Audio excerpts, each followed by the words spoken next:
Honorable Sampanthan. Thank you, Mr. Speaker. I will second the motion, sir, moved by the Chief Opposition Whip. And may I have your indulgence to say a few words. There have been two incidents that have occurred recently. One in Ampare a few days ago, and the other one more recently in Kandy. The incident in Ampare, sir, occurred consequent to a suspicion pertaining to some activities in an eating house. If what is being said had happened in that eating house, I think that's a matter which needs to be investigated and appropriate action taken against the persons responsible. But instead of such action being taken according to the law, violence has been unleashed against a particular community. Eating houses have been destroyed, a mosque has been damaged, other business establishments were damaged. Large crowds engaged in these activities. They went to the scene of these activities on a large number of motorcycles and a bus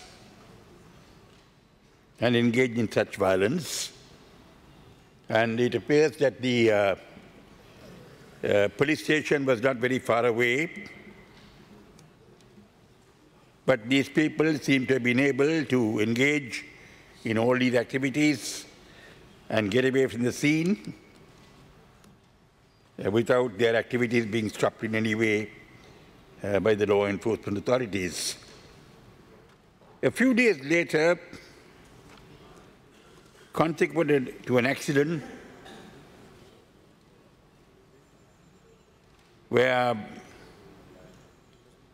youth had been injured, some other youth of the same community as the injured youth has set upon the driver of the vehicle responsible for the accident and apparently severely assaulted him. The youth so assaulted succumbed to his injuries in hospital. And consequent to the death of these youth, who happened to be from the majority community, a large number of shops, 4 mosques, a large number of houses,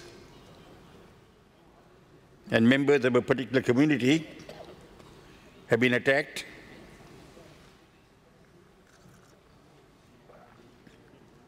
The properties concerned, the shops, the mosques, the large number of houses have been very severely damaged, and members of a particular community have been personally attacked physically. I'm informed that one person was killed as a result of being caught up within a fire that emanated from a burning house. Such incidents have occurred in the past too. But for some time now, particularly after the change in government, we did not hear of such incidents. And I want to say, sir, that the occurrence of such incidents is clearly unacceptable. It is indicative of a sense of impunity. People seem to have the confidence that they can engage in such acts and that the arm of the law would not reach them, that the rule of law would not be enforced against them. It is not sufficient, sir, for some action to be taken after the incident is over. The role of the law enforcement authorities is called into serious question. I want to pose the question, sir, as to whether we have reached a stage when people think that the law enforcement authorities can be taken for granted, and that the law enforcement authorities are not a deterrent to whatever activities they are engaged in. Non-observance of the rule of law, sir, can only result in chaos in governance. I don't wish to exacerbate the situation, sir, by making any remark that may not be moderate. But I do want to pose the question as to whether this is purely a law and order situation. Such incidents happening intermittently and frequently, are they indicative of a purely law and order situation, or is there a deeper dimension to it?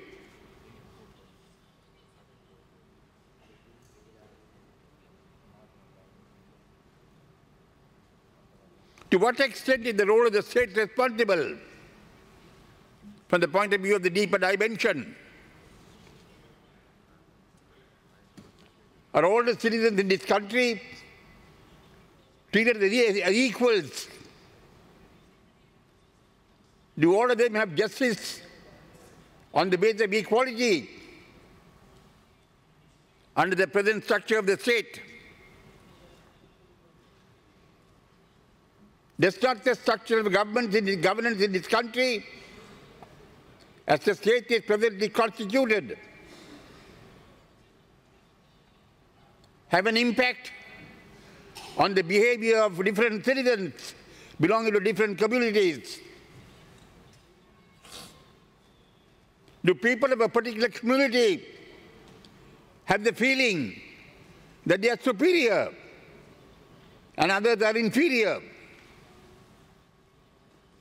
That the other persons are second-hand citizens, second-class citizens, while they are superior citizens? And what is this attributable to? It is not attributable to the nature of the state of governance in this country. What is the point of you having 4 ministers or 5 ministers of a particular community in your government when those people whom the ministers represent are not safe in this country?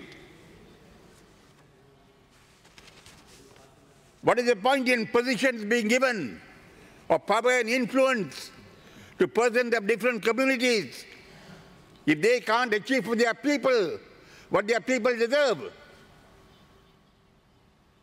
And if that is not achievable under the present state structure, under the present system of governance, there must be alterations and amendments, advancement of the system of governance to enable all the people in this country to feel that they are equal, without any one community feeling that they are superior to the others. It is my submission, sir, that such incidents are not purely a law and order situation. There is a much deeper dimension. Some people feel that they are superior, and that the others must submit themselves to such superiority. This must be eradicated, sir. And I think that is the prime cause of the trouble. It is, I think, sir, the duty of the state to ensure that the system of governance in this country is altered in such a way as to ensure that all the people of this country feel equal. Such incidents have an impact on the country as a whole. Our country is facing numerous difficulties. on the human rights front, violations of human rights laws, violations of international humanitarian laws, on the question of the ascertainment of truth, on the dispensation of justice, on the question of accountability. Our country is facing numerous difficulties in the international arena.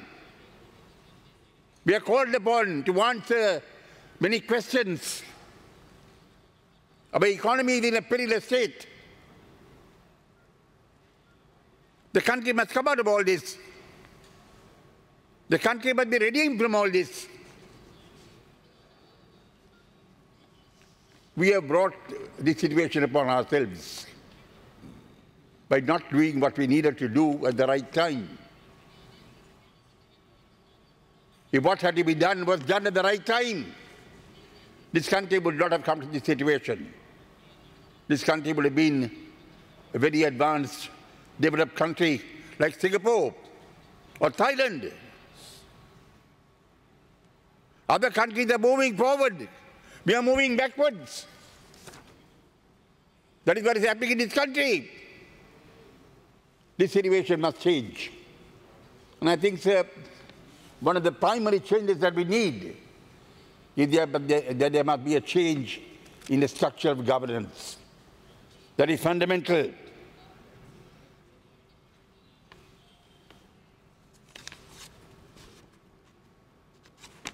So that's why I would respectfully urge that while the law enforcement authorities